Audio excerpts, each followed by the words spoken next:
There's always that one character who stands like a rock in the middle of chaos. The one who doesn't chase glory, but carries it on his shoulders. In the Clone Wars, that's Captain Rex. Starting off as the straight-laced soldier bred for battle, he might be a clone, but boy, is he his own man. From his first march into battle to the moment he disappears from the fight, this is Captain Rex's entire story. So let's get into it. His story begins on Kamino, the Stormblast training world where millions of clones were grown from the genetic template of Jango Fett to serve the Galactic Republic. He wasn't actually called Rex to begin with, but instead of his given name, the boring name of CT-7567, I think we can all agree that Rex sounds 100 times better. Plus, he was up to the name, instantly excelling in his leadership during training. Nice shot. Earning the Jag Eyes, marking on his helmet as a sign of distinction. The name's Rex. When the Clone Wars erupted, he was among the first generation of clone troopers deployed into battle, fighting in the first Battle of Geonosis, where the Republic secured a costly victory over the Separatist droid armies. In the aftermath, a Jedi a few of you might know, Anakin Skywalker was assigned to lead the newly formed 501st Clone Battalion, later to become the famed 501st Legion. Congratulations. You're not shinies anymore. And although Rex held the rank of captain, Skywalker chose him as his right-hand man. Their partnership was built on mutual trust from the beginning, strengthened further when Anakin gained a Padawan, Ahsoka, during the Battle of Christophsis as seen in the Clone Wars movie, where Rex broke the ice with his famous remark that in his book, experience outranks everything, leading to a camaraderie between the three that would define their war years. Early in the war, in the Season 1 episode Rookies, Rex's leadership and loyalty to his brothers were tested when he and Commander Cody arrived at a remote listening post on the Rishi moon to find it overrun by commando droids. The only survivors being a handful of rookies, Fives, Echo, Droid Bait, Cut Up, and Heavy, seeing their fear. Don't forget about those giant eels. I've never seen. Rex quickly takes command, using unorthodox tactics like tricking a security scanner with a severed droid hand to launch a surprise attack.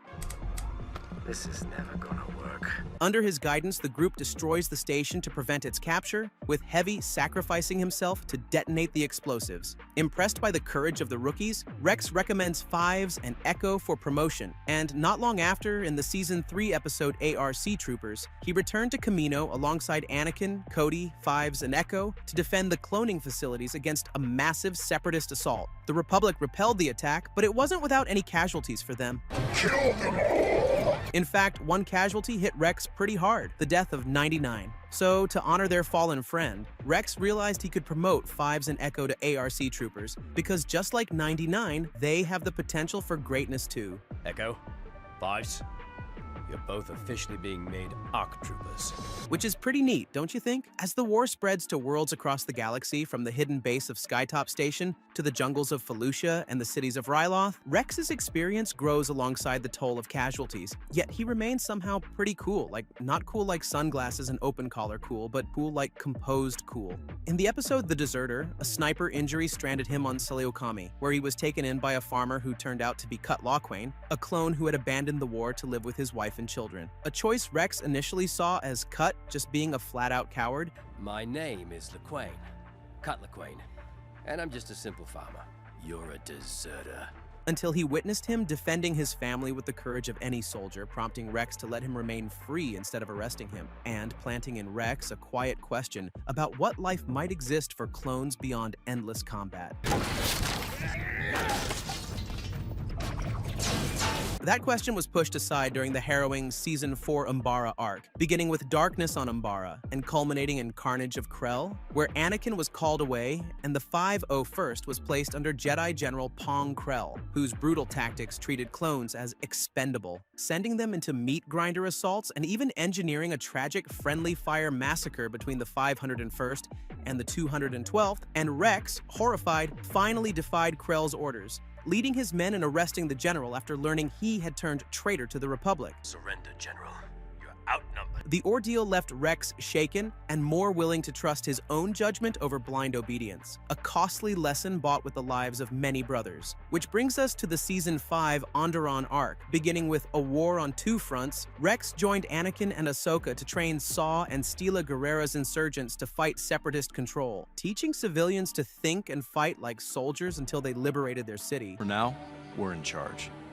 and there is much to learn. And Rex saw in them the same determination and spirit he valued in his men, realizing that victory could also come from inspiring others to stand for themselves. But around this time came one of his most personal blows, I guess you could say, and it's from the episode The Jedi Who Knew Too Much. And the wrong Jedi saw Ahsoka framed for a bombing at the Jedi Temple. She was then hunted as a fugitive, and though she was obviously innocent, the Jedi Council's lack of trust drove her to leave the Order entirely, which left Rex pretty sad. Well, that's the understatement of the century, because he'd helped her, he'd protected her, and now the very cause he's committed his life to has forced her out of it. I know Commander Tano.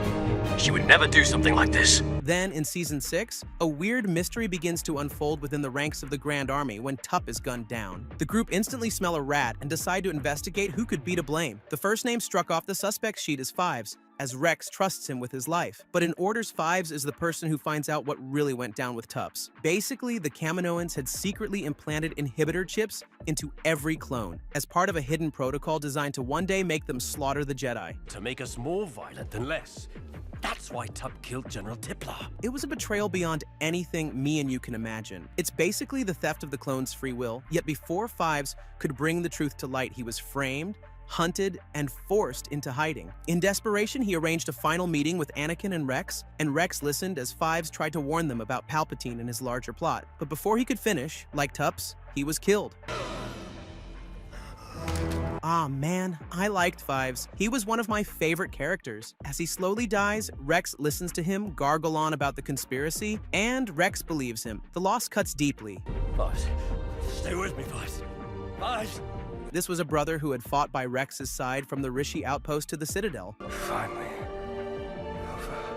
One of the finest soldiers Rex had ever known. And now, he's gone. The worst part about it is that the others start tarnishing his legacy too, making out that he's some traitor, when in fact the truth about everything died with him. But Rex can't let go of the fact that what Fives told him might be true, even if he's got no time to explore it thanks to the, entire war that's raging on. But through every battle, every kill, Rex thinks about it. The end of the Clone Wars came far sooner than Rex could have imagined though, and in the final arc of Season 7, spanning through the episode Old Friends Not Forgotten and Victory and Death, he was promoted to Commander and assigned to lead a detachment of the 501st alongside Ahsoka for one last mission. And yeah, she's back amongst the big boys now. Heck, they need everyone they can get their hands on. To say Rex was happy to be fighting alongside Ahsoka again after so long apart would be an understatement. And now they're an equal too, because she's no longer part of the Order. Together they lead the assault to drive out Darth Maul, the former Sith apprentice who had seized control of the planet. The clones of his command painted their helmets with Ahsoka's markings, honoring her as their commander, and together the unit surrounds and pressures Maul into capture. Soon after, news reaches them that Obi-Wan has killed General Grievous, and for a moment Rex allowed himself the hope that the war might finally be ending. That hope was obliterated in the episode Shattered, thanks to Darth Sidious issuing the hidden command, Order 66, and without warning, Rex's inhibitor chip is activated, flooding his mind with an overwhelming compulsion to execute Ahsoka as a traitor to the Republic. Just as Fives had warned him all that time ago, the conspiracy was real, and there's nothing he can do. Trembling blasters aimed at his friend, Ahsoka manages to stun him, buying the time needed to restrain him and enlist droid R7's help in performing the dangerous procedure to remove the chip. When he wakes up, Rex finds that his mind is once again his own. And that's when the guilt suddenly sets in that he almost killed his friend. Been ordered to hunt down and destroy the Jedi Knights. He hasn't got time to be so emotional now, though. Just as a side note, if any of you guys out there feel emotional, there's no shame in crying. But Rex isn't a guy, he's a clone. They're not allowed to cry. I'm joking, obviously. Anyway, together they face the impossible task of escaping a Venator-class Star Destroyer full of clone troopers now hunting them. And in Victory and Death, Rex was forced into battle against the very men he had led for years, stunning whenever possible because he could not bring himself to kill his brothers. But unable to save them from the fiery crash that destroyed the ship, he has to watch them die. When the wreckage finally settles, Rex and Ahsoka emerge alive. In one day, Rex has lost his brothers, his purpose as a soldier, and the Republic he had served all his life. And now, all that remained was the knowledge that the war had been nothing more than a manipulation in a far greater game. Official records would list Captain Rex as killed in action. Just another faceless casualty of the Clone Wars, but in truth he had survived. Now a free man for the first time, stepping into a future where his fight would continue continue, not for the Republic, but against the Empire that had risen in its place. And that's the end of the line for Clone Wars, but it's not the end for Rex. There's still some story left to be told, so let's move on over to Bad Batch. In the early days of the Galactic Empire, Rex lived as a fugitive, parting ways with Ahsoka Tano to avoid drawing the Empire's attention, each of them going so far as to fake their own deaths to vanish from Imperial sight. Stripping away his old rank insignia and removing the familiar blue markings from his armor, Rex slipped into the galaxy's shadows, traveling alone, haunted by the memories of Order 66 and the brothers he had lost. Yet he could not stand idle while the Empire tightened its grip and the surviving clones, many still loyal and unaltered in spirit, served a regime that saw them as disposable. Quietly, he began moving through the underworld, helping his other brothers whenever possible, building a loose network of sympathetic contacts and liberated clones, an underground effort that remained hidden until the events of The Bad Batch brought Rex back into the open. In Season 1's Battle Scars, Clone Force 99 found Rex cloaked in the dim light of a bar on Ord Mantell, his hood drawn low, hiding his face until he reconnected with an old friend by the name of Echo. His old friend is now part of this misfit squad alongside their young companion Omega. Meeting them lifted Rex's spirits, but when he learned their inhibitor chips were still active, that soon went out the window and was replaced with anxiety. Instantly, his hand falls to his blaster as he warns them that those chips were a time bomb that could make them kill without choice, just as he had nearly done to Ahsoka. Obviously, the guys were shocked, so now knowing the extent of their problem, traveled to the junkyard planet Braca to reach a medical bay capable of removing the chips. But before the procedure could be completed, the Bad Batch's powerhouse, Wrecker, was brought to his knees by his chips programming, his loyalty erased and replaced by the drive to execute Order 66, sending him into a violent attack on his own squad. All clones in violation of Order 66 shall be terminated.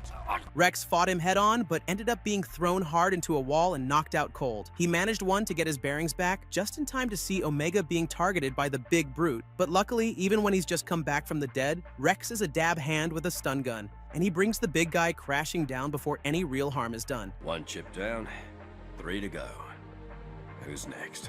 Not long after, in War Mantle, Rex sent the Bad Batch a scrambled message asking for help rescuing an old friend called Gregor, a clone commando once part of the Republic's elite who had tried to desert after realizing the Empire intended to replace clones entirely. Captured on the remote world of Daro, Gregor was being held inside an Imperial mountain fortress, and though Rex was on another mission, the Bad Batch infiltrated the base on his behalf, freeing Gregor in a chaotic escape that left him injured but alive. Rex arranged for him to recover safely on Ord Mantell, adding another trusted brother to the growing list of freed clones in his underground network, a quiet but determined effort to protect any clone in danger of Imperial decommissioning. By the second year of Imperial rule, Rex stepped further into the fight during the mid-season two-parter, The Clone Conspiracy and Truth and Consequences. On Coruscant, Senator Rio Chuchi was campaigning for clone rights, arguing against the mass retirement of clone troopers, while Imperial Admiral Rampart hid his role in the destruction of Kamino's cloning facilities. When clone whistleblowers tried to speak out, they became targets of a masked assassin, and Rex intervened at the last possible moment, stunning the killer in a Coruscant Undercity garage and saving Chuchi's life. But there's some bad news for Rex because he soon finds out that the assassin was himself a clone who, rather than be captured, took his own life. Realizing the Empire was killing its own soldiers to keep the truth hidden, Rex allied with Chuchi and called in the Bad Batch to help expose Rampart,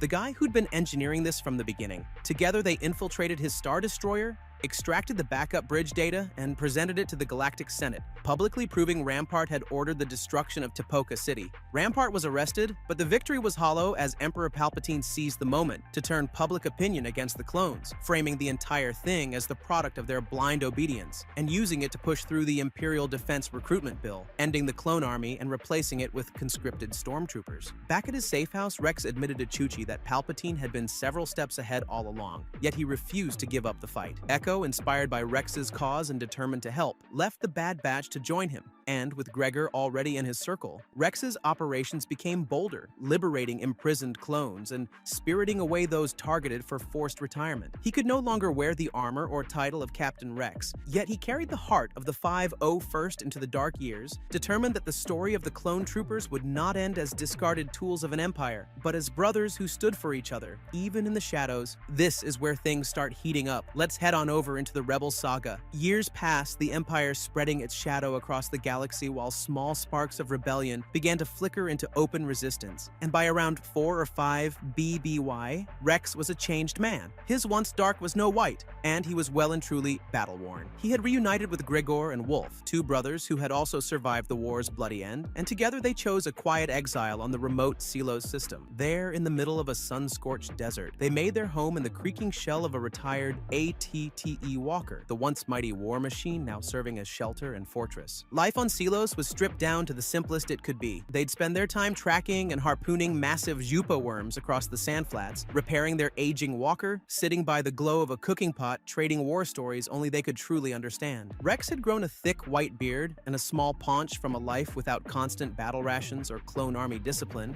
but he still kept his armor cleaned and his blasters in perfect working order, as if some part of him expected the fight to find him again. And find him it did. In Star Wars Rebels Season 2's The Lost Commanders, the Ghost Crew, which was made up of Jedi Kanan Jarrus, his Padawan Ezra Bridger, the Mandalorian Sabine Wren, and the Lasat warrior Garazeb Aurelios, appeared out of a sandstorm. It turns out that they were sent by Ahsoka T herself to find Rex. The small mention of Ahsoka's name made Rex's weathered face break into a grin. And a friend of hers is a friend of mine.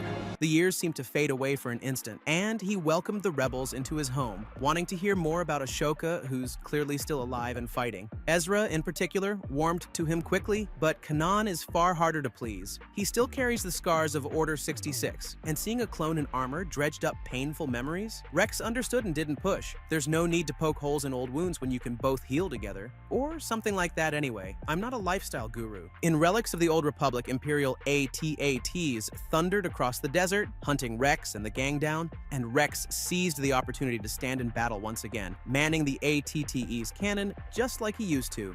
Gregor, you still got it. As the fight carried on, Rex and Kanan fell into a great fighting relationship. Combining Rex's tactical skills with Kanan's force instincts, they make pretty short work of the walkers. Just like the old days. When the moment came to retreat, Rex stayed in the open, drawing fire to cover Kanan's back, a selfless act that shattered the last of the Jedi's potential trust issues. With the Empire closing in, Rex chose to leave Selos behind, departing with the Ghost Crew and embracing the call to arms once more. Within Phoenix Cell, Rex was content to serve not as a high-ranking commander, but as another fighter in the cause, the rank meaning little compared to the work at hand. He became a mentor to Ezra, swapping stories of Anakin Skywalker and the Clone Wars over repair shifts, offering blaster tips, and even helping with lightsaber form against mechanical foes. His bond with Kanan grew deep. Their once rocky start transformed into camaraderie, especially after Stealth Strike, where they infiltrated an Imperial interdictor to rescue Ezra, trading barbs and stormtrooper armor. Rex clearly loathed working seamlessly under fire and leaving the mission with the kind of shared respect only earned in danger. Rex's connection to the Ghost Crew was genuine. He often reminded them of his clone brothers, yet this crew was different. They fought because they chose to, not because they were made to, and Rex treasured that freedom in them. Still, the past had a way of pulling him back, as in the last battle, when a salvage run to Agamar turned into a surreal final engagement with separatist tactical droid Kalani and a surviving battle droid army. The old instincts hit hard, his voice rising in the middle of the fight, shouting that the war wasn't over until Ezra brought him back to the present. By the mission's end, Imperials replaced droids as the common enemy, and Rex saluted Kalani's forces as soldiers who, like him, had fought with honor. For the first time, Rex admitted the Clone Wars were truly behind him, the weight of unfinished business finally lifting from his shoulders. He went on to fight in key rebel missions, from defending Atallan to leading strikes on Imperial convoys. But the campaign that left its deepest mark came in the liberation of Lothal, seen in A Fool's Hope and Family Reunion and Farewell. Wearing his old armor now marked with rebel insignia, Rex fought alongside Ryder Azadi, Commander Wolf, and the Ghost Crew, pushing through the streets to free Ezra's homeworld. Gregor fell in the final assault, mortally wounded while covering their advance,